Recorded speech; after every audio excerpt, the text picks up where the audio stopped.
आज की कहानी नेग। अरे बहू, ये क्या, तुम मायके से खाली हाथ चली आई? तुझे पता नहीं है क्या हमारे यहाँ के रीति रिवाज क्या हैं? नेहा को मायके से खाली हाथ आते देख उर्मिला जी गुस्से में बोली। सास की बात सुन नेहा ने कहा, माँ जी, मेरी शादी को 8 साल हो गए।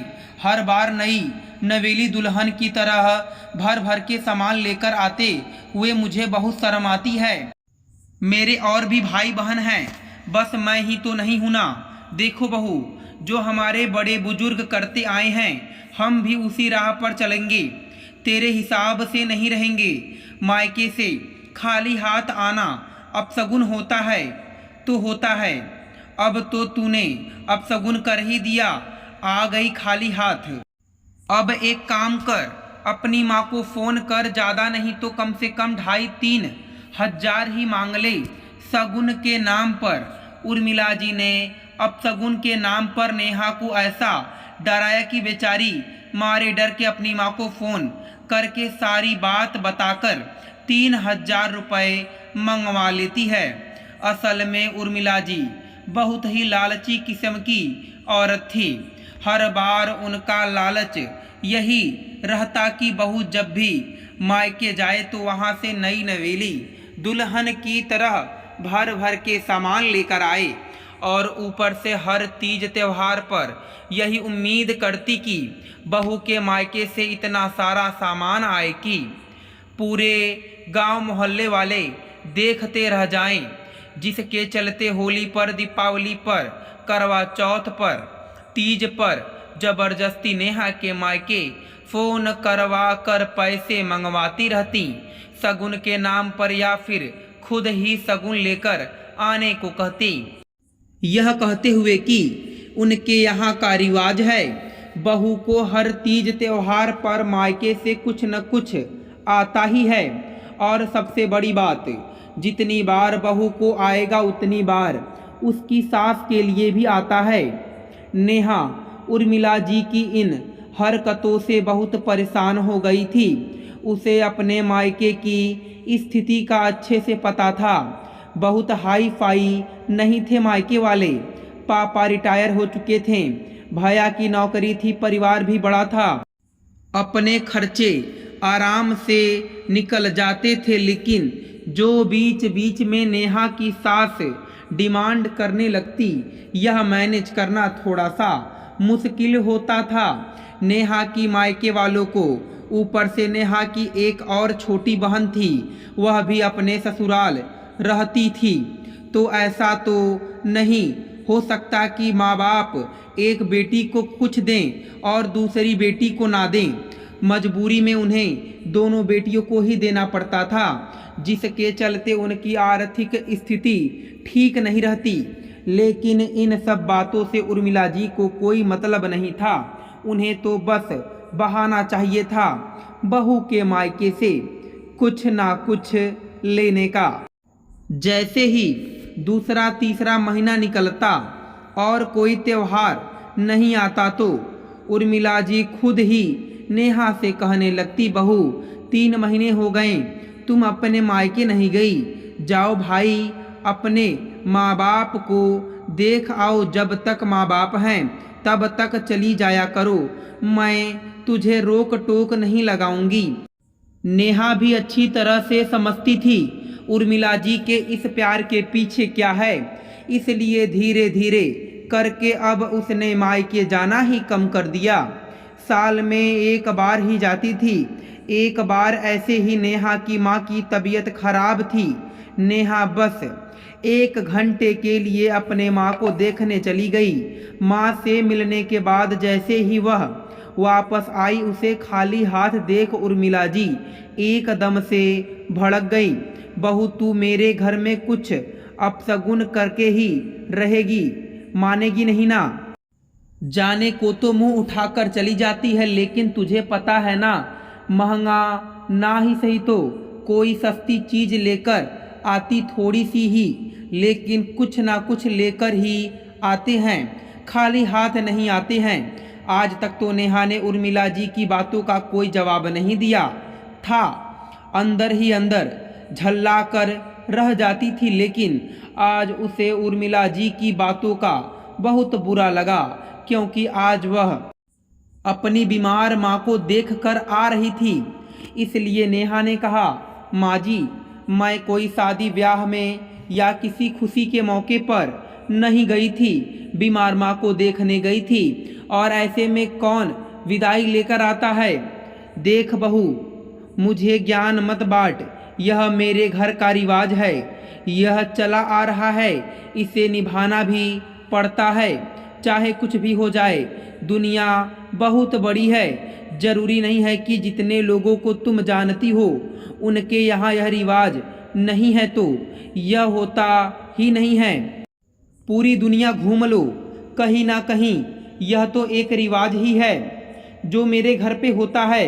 इसलिए मैं कुछ भी नहीं जानती, फ़ोन करो और शगुन के नाम पर कुछ पैसे ही मंगा लो।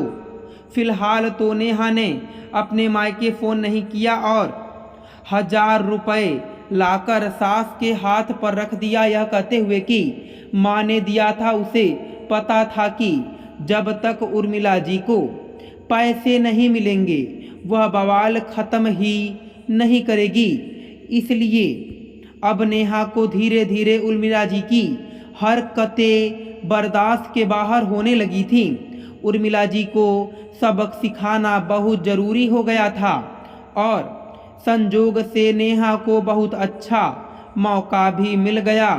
उसका भतीजा हुआ और जैसे ही ये खुशखबरी मायके से आई, नेहा खुशी से झूम उठी। खुशी में ही वह अपनी सास के पास जाते हुए बोली, माँ जी, मेरा भतीजा हुआ है, मैं बुआ बन गई हूँ। इतना सुनते ही उर्मिला जी खुशी से हंसते हुए बोली, बहू, अब तो तुम्हारी लॉटरी लग गई भाई, अब तो तगड़ा नेग मिलेगा तुम्हें तुम्हारे मायके से। बुआ जो बन गई हो, मजाक थोड़ी न है। सास के मुंह से इतना सुनते ही नेहा की खुशी काफुर हो गई, क्योंकि अभी उसकी माँ की तबीयत भी खराब थी, ऊपर से ऑपरेशन से लड़का हुआ है। अस्पताल के खर्चे, माँ के इलाज के खर्चे, सब में पैसे की ही खपत हुई है। ऊपर से उर्मिला जी मोटे नेग की आस लगाए बैठी हैं। अब नेहा एक लौती ननद तो है नहीं, बस यहीं पर जाने नेहा को क्या सूझा, उसने तुरंत ही कहा, माँ जी, नेग तो मिलेगा जरूर, लेकिन हमारे यहाँ भी एक रिवाज है कि भतीजा होता है तो बुआ की ओर से ही पहला कपड़ा भतीजे को जाता है, वो भी 11 सेट कपड़े, एक सोने की चैन और चांदी का काजलदानी, ये बुआ की ओर से जाता ही जाता है।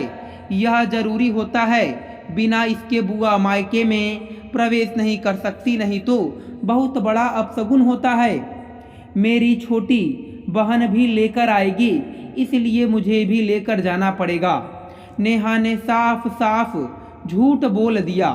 इतना सुनते ही उर्मिला जी का चेहरा सफ़ेद पड़ गया। क्या 11 सेट कपड़े, चांदी की काजलदानी, ऊपर से सोने की चैन?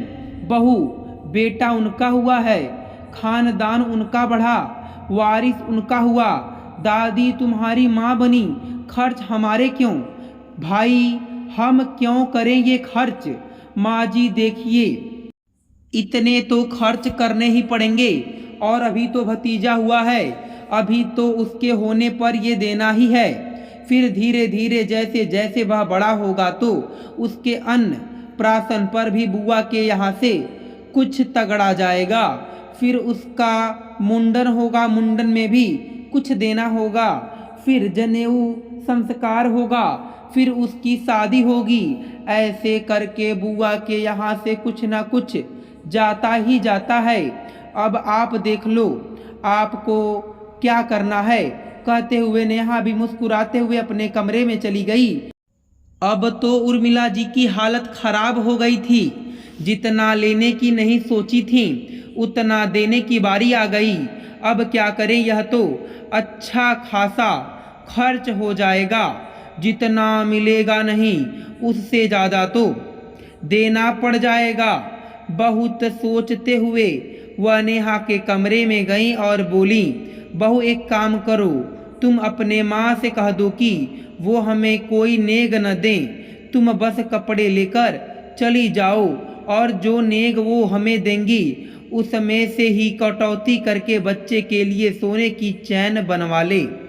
और सुनो, मैं क्या कहती हूँ कि अब बहुत हो गया, अब ना ये लेन देन थोड़ा कम करते हैं, बहुत हो गया सब, यह सब नए नए ही अच्छे लगते हैं।